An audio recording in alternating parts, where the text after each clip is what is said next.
What's going on, Power Up community? We are back for our second episode of what we're unofficially calling the Power Up podcast. I'm Coach David. I'm community manager and kind of just helping string some of these things together just so I can bring you some awesome advice from some of the experts we have. Today I'm with JD. JD, go ahead and tell us a little bit about yourself, how you kind of got into the field, and maybe even how you found Power Up.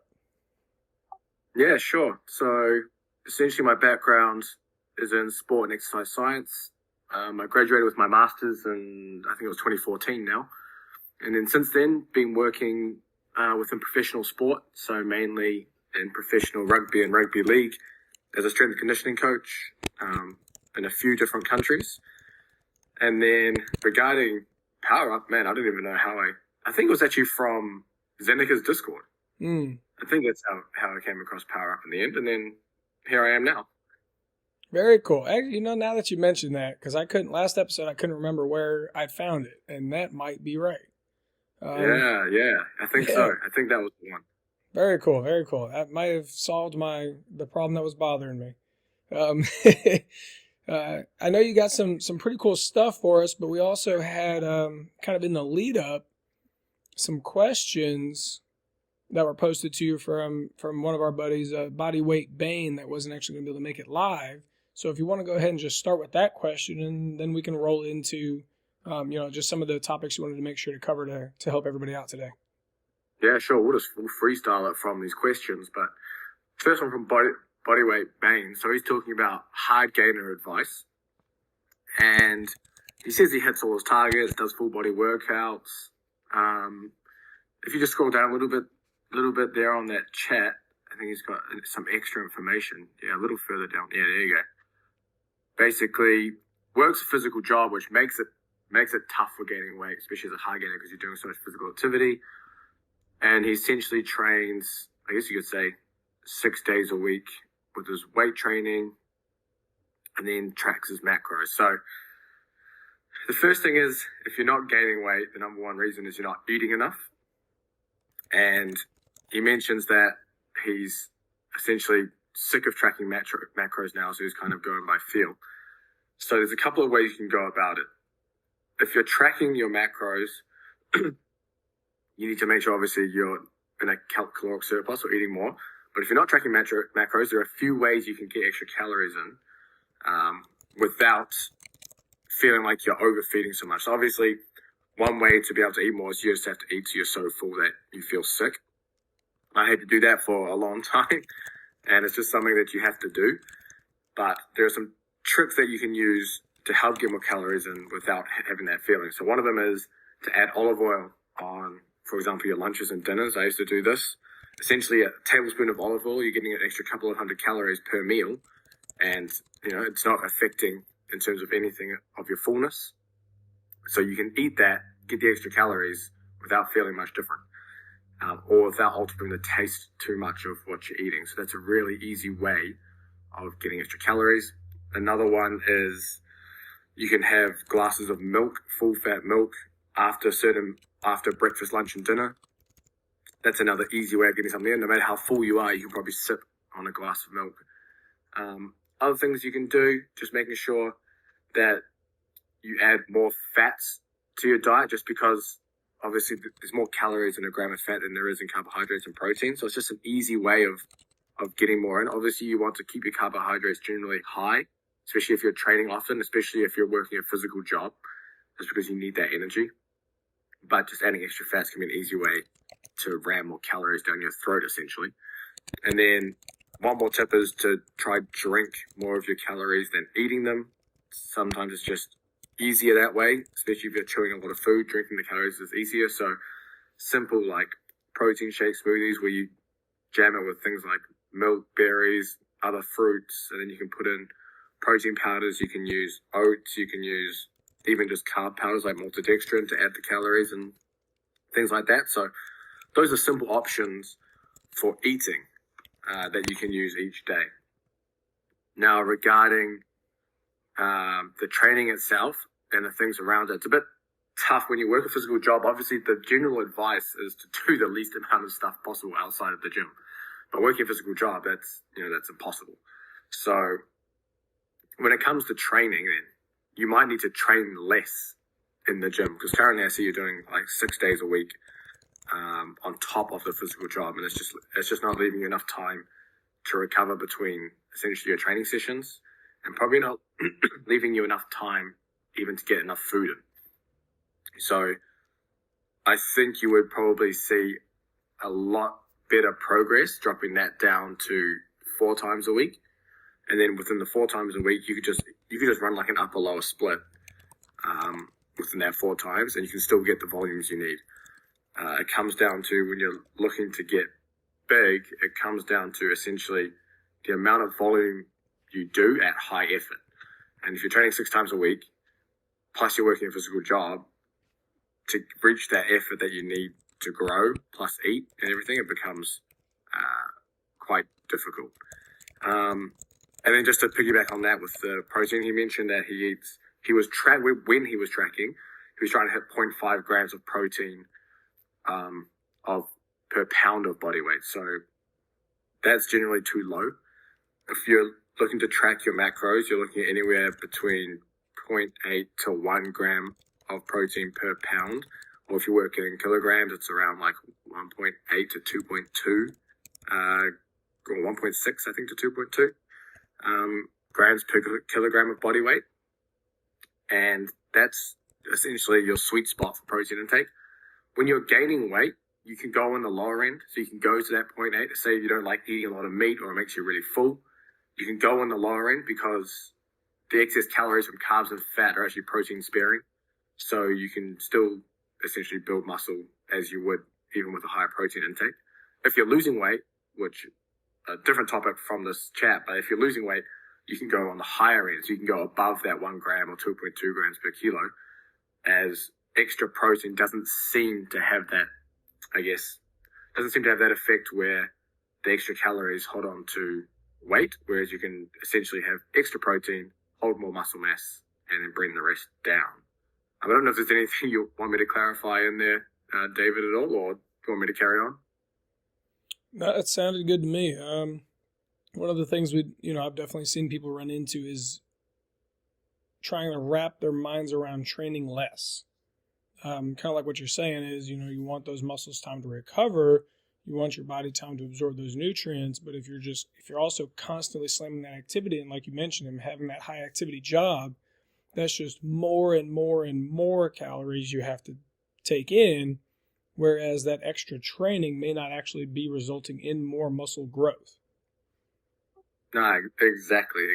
So it's just about, it's counterintuitive, but essentially, if you've backed off your training and moved it to 4 times a week in the meantime and give yourself extra recovery, I think that'll help massively. Awesome. And did you see Zach's post? Yeah, I did. I saw that this morning. Okay. So he's talking about the minimum amount of strength training for an average person. So funnily enough, there was actually a good research paper that was published not too long ago that answered this question. And it seems like a minimum of 4 sets per muscle group per week at around 6 to 15 rep max is the minimum to be able to essentially continue to get stronger, things like that. Now, it's important to remember the difference between getting stronger and getting big. So for someone, the average person who's just strength training, essentially just to retain their strength and get stronger, intensity is the driving factor behind that. So essentially how much weight you lift, essentially.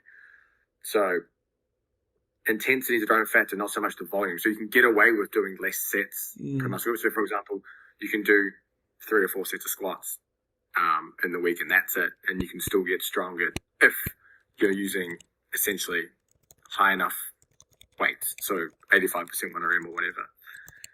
Whereas with building muscle, it's essentially the effective volume that you need. So if you're doing 4 sets a week, if you're doing essentially minimum training volume every week, it's going to be very tough to build muscle just because you can't, there's no way to essentially progress other than adding load. And then it becomes a little difficult. So that's essentially a minimum. You can also look to add intensity techniques things like drop sets, even some form of agonist superset pairing. So you're doing a superset with the same muscles. You could even do isometrics and partials at the end of sets, making it different intensity techniques there, and that can basically help increase the training volume, but essentially keeping your workouts short still. So if you're only doing 4 sets of whatever it is, then that last set or two could be an intensity technique, and then it's going to increase your training volume. And that could be a way where you could potentially help build muscle with that short training period. And so kind of what you're pointing out, the difference between the question of strength and then the question of size is more where we see people in the gym that have like that powerlifting focus, where they're not going to be necessarily stacking lots of reps. Because like I got one of my trainers, he's squatting over 500 pounds now at like 165 pound body weight. So yeah, that's impressive. So not a big guy by any means, but mastering the technique, really developing that neural connection between the brain and the muscle, but doesn't look like he would move that type of weight at all. And so his training style would be very different than what you're saying, where you need that high volume, high intensity for the muscle growth, like visual growth. Yeah, for sure. And there's also the idea that you have load specific coordination. So essentially, the different loads you're lifting, there's essentially like a different feeling with each one. So once you get used and you start training with heavy loads, you get good at lifting heavy loads. When you're training, for example, maybe you're doing power-based movements, like various loaded jump, like lightly loaded jump squats and things. That's another form of load-specific coordination, where now you're getting really good at moving things quickly. So there's almost like a spectrum where, like, you can't just train. For example, the 20 rep squat program, people might be familiar with.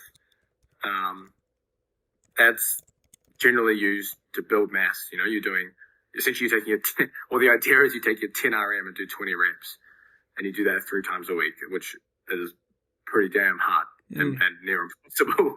But, people report, they'll do this, they'll gain size, they'll get really good at it, but their 1 RM won't budge. And there's a reason, because you haven't trained that coordination of the heavier loads. So that's just a transfer. But that's not to say that you need to lift maximum all the damn time to get strong. You're going to spend most of your time within that 65 to 85% range, and you're going to build essentially that volume of work in there that will make you stronger. Absolutely. Makes complete sense. What question, how important do you feel, because people are always, checking out, YouTube or Instagram, or trying to find out, like the next cool exercise. How important is, variety in a program for building muscle, building size, both variety in like exercise selection, and then, like you'd mentioned already, variety in like intensity options? Yeah, so that just depends on how serious you are with your training and what you enjoy. So generally you want to stick with the same exercises at least for maybe a few training cycles or a few months, because if you don't want to change, put it this way, you don't want to change every workout and every week, because that's just changing too often. You can't get used to the exercise. You can't essentially progressively overload the exercise, because you want to stick with the same exercise for a while. So you get used to the exercise, you can start adding weight. Because remember, the first time you do an exercise, you're not going to be able to essentially load it or give the maximum effort, because you haven't done it before. Or even if you have done it before, maybe it's been a while since you've done it. So maybe 2 to 3 training cycles, you'll run that, you'll progress through. And then if you want, you can change the exercise into, a different variation, touching the same muscle group. If you change exercises just because you enjoy doing certain ones, that's perfectly fine. You're training to enjoy it as well. And if you're not going to try and go step on stage and win medals or whatever it is, then change as often as you like, minus obviously not every week. And you can still make progress. I don't know, what was the other question you had within that? And then like the different intensity options as well. And that may be the same answer. Yeah, so it's just a matter of planning your training, so you're not always smashing, the heaviest weights possible. You need to kind of go through cycles. So one way, there's a couple of ways you can do this. You can do like a typical linear powerlifting approach where you start in block 1, you do sets of 10, and then the next block you do sets of 8, sets of 6, and you work your way over the months until you get to, maybe your strength goal you want to hit. Another way to do it is having a main lift within your workout. So for example, maybe it's a lower body day and your main lift's a squat. And you use your main lift and you maybe cycle that intensity each week. So maybe one week it's heavy, one week it's lighter, whatever you want to do. And then after that, you do your bodybuilding stuff. So it means you're always getting your volume in through maybe leg presses, leg extensions, whatever. But your squat is going to vary the intensity each week, so you can touch on different points there. So you got, just to help with recovery as well, obviously you can do a heavier day, maybe you're doing 3s and 5s. The following week you might be doing 8s and 10s, etc. And you can kind of vary that and hit both rep ranges. I mean, if you're trying to build muscle, there's a good paper that suggests that lifting in a variety of rep ranges might potentially be better for building muscle than just sitting. I mean, you see most bodybuilding programs, 8 to 12 reps of 10 exercises and that's it. But it's generally better to touch on as many rep ranges as possible. So if you're planning your actual workout, you can always start with the lower rep ranges. So if you're going to squat, if your goal is to build muscle, your lower rep range can be like 6 to 10. If your goal is to get strong, your lower rep range might be like 3 to 5. You'll start there. And then the second exercise you do will be essentially a higher rep exercise again, but you're not going to probably use the same compound. You don't want to go from a squat, which is generally technical, kind of fatiguing, especially on the lower back and things like that, and then go do another squat for, 10 to 15 reps. It's just easier, especially if your goal is to build muscle there, to go on something like a machine, like a leg press, and take that stress off the back, etc. So you can go lower rep there, then you can go like leg press, you might do 10 to 12 or 10 to 15 reps, and then you might go, say, leg extension, for example, and that could be the same 10 to 15 reps, it could be 15 to 20 reps, whatever it is, but you're covering the whole spectrum of rep ranges within that one workout. So that's just like a simple way of essentially like layering the session. Awesome. Those were the couple questions I had offhand. I see Coded dropped in. It's going on, Coded. What are some of the mistakes that you see people make most often in trying to gain muscle or size? Yeah, so, there's shit tons, eh? There's always. I mean, we mentioned a lot on the first question about the eating. Obviously, the eating is a big one. But I think most of it is done by beginners that come to the gym and they come in running like the bodybuilding magazine program where they're doing 10 isolation exercises for the front delts and then maybe doing some side delts where there's no base strength there. So obviously, when you're first starting out, it's good to run a more strength emphasis program. Because if you think about it this way, one person's dumbbell bench pressing 25 pounds, one person's dumbbell bench pressing 100 pounds. And which guy has the greater potential for growing muscle? I guess generally the mechanisms of growing muscle is down to maximizing mechanical tension on the muscle, and then the metabolic stress, essentially the byproducts that are built up through higher rep work. So the mechanical tension, to maximize the tension within the muscle, it comes down to lifting heavy loads through essentially the full range of motion. And if you're only lifting 25 pounds and you're just starting out, you don't have the capacity to exert maximal effort on the muscle, and then you don't have capacity to hold heavy enough loads to create enough tension.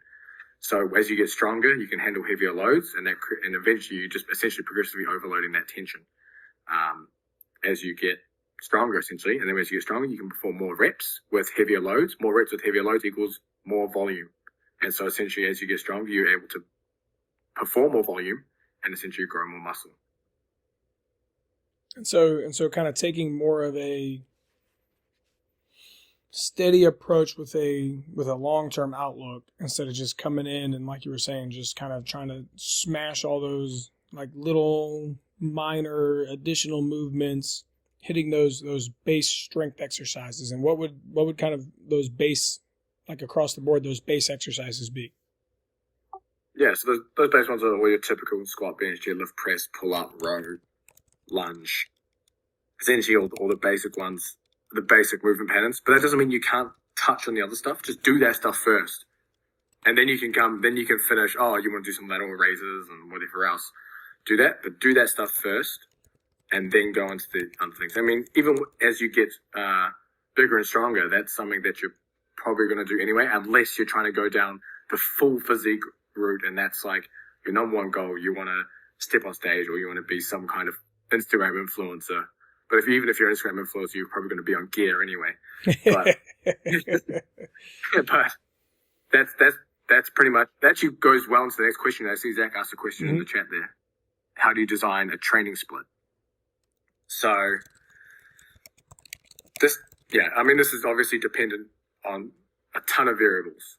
So with the training split, it's going to be based on the time you have, number of times a day you can train, and then the equipment you have available, essentially. And then, what your goals are. You're trying to get stronger, get big, training for sport, whatever it is. When you're training for sport, obviously it becomes a lot different because it's performance-based, whereas the other two are more, I guess you could say, just gym-based goals. So I don't think there's too many people training for sport in here. So we'll go for essentially just getting stronger, building muscle. So how many days are you going to train? Is it 2, 3, 4, 5, 6? And then it's about trying to fit things in that don't compete with each other over the day. So you've got multiple options. You can split upper and lower body. You can split push and pull. Obviously, a very popular one is like push-pull legs if you're training 6 days a week. I actually quite like that split for people that are trying to get big, so you can get quite a bit of volume in. Just remember that training frequency does not always equal more muscle growth. It's not about how often you train, it's about the volume you get in. So the reason training frequency often works is because you can get more volume training because you're training more often.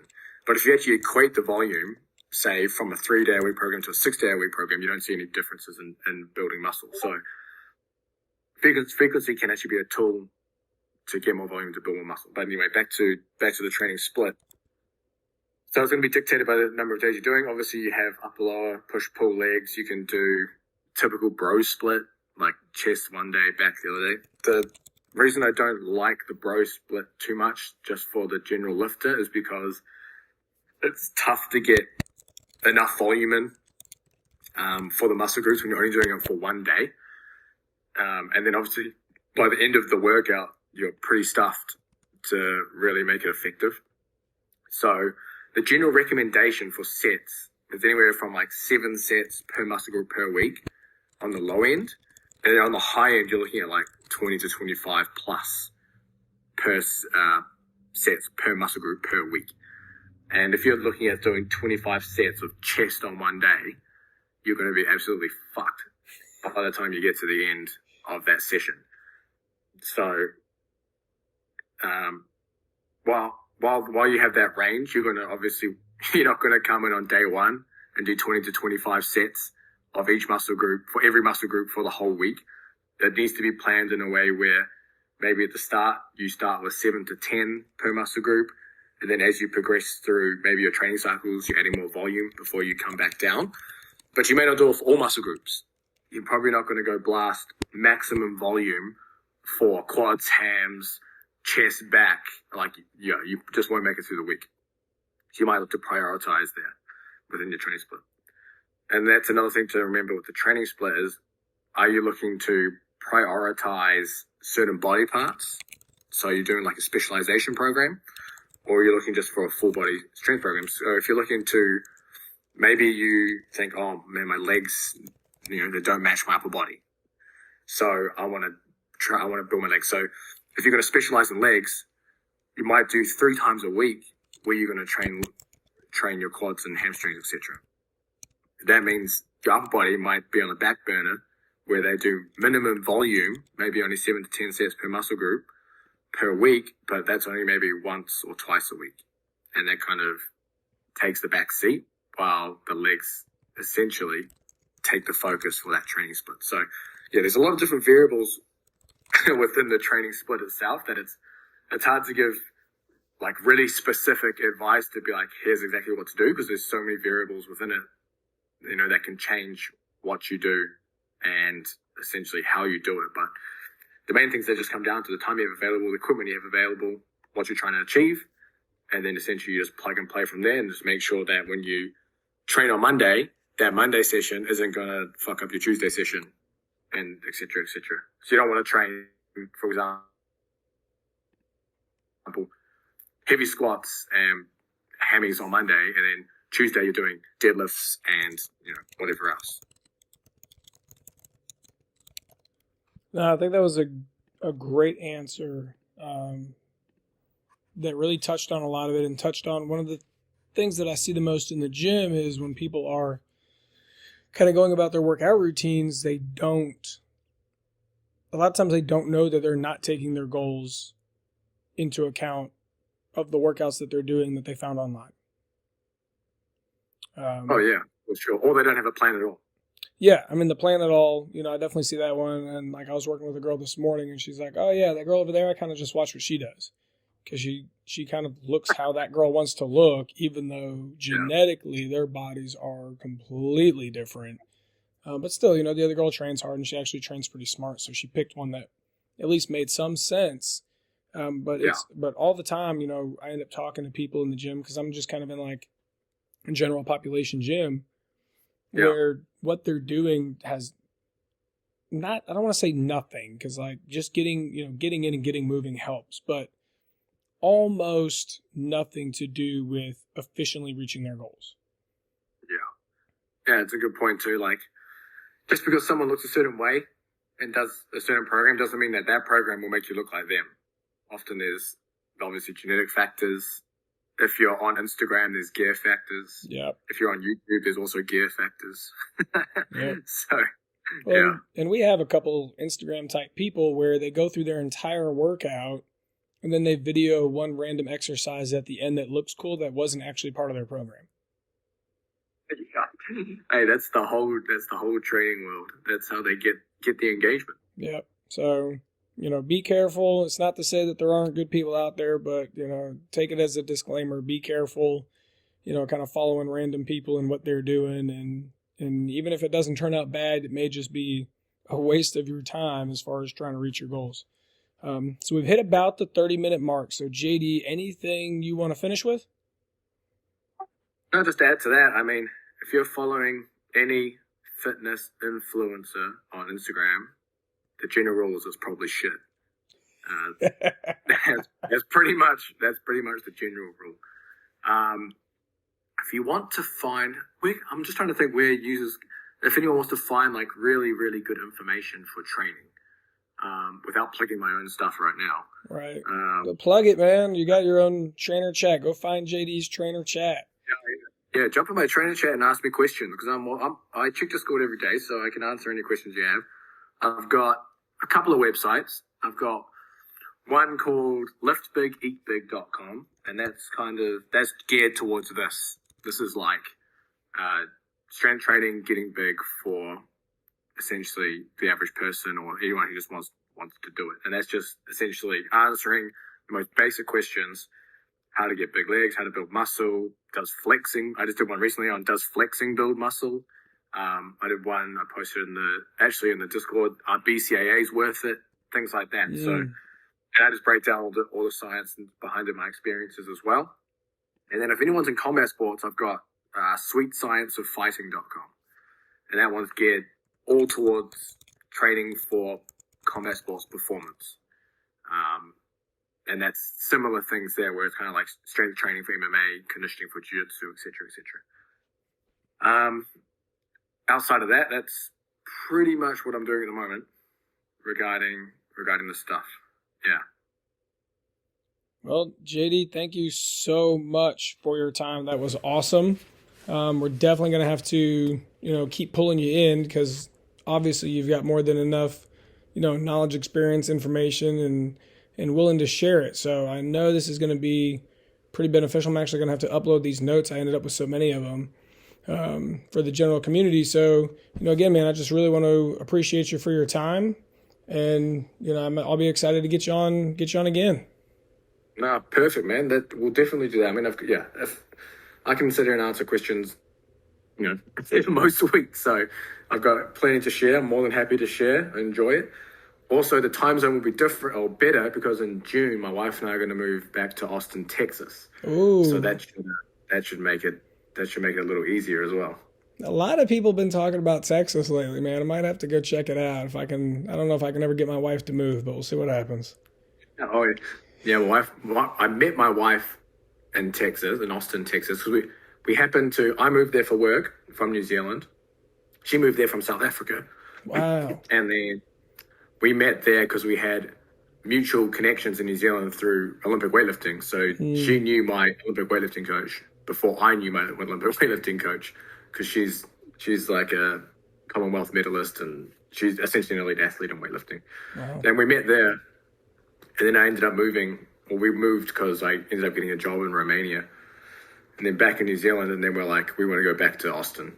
So that's us. That is awesome, man. I love, one of the things I love about the NFT communities is just the people you get from everywhere, and so many good people too when you find a couple of the good groups. Well, cool, man. We'll look forward to having, a little more flexibility in time scheduling and get some times that work better for the community as a whole, because I definitely want to get, these guys with you being able to ask questions live. So thanks again, JD. Thank you so much, PowerUp community, and we will definitely see you guys soon.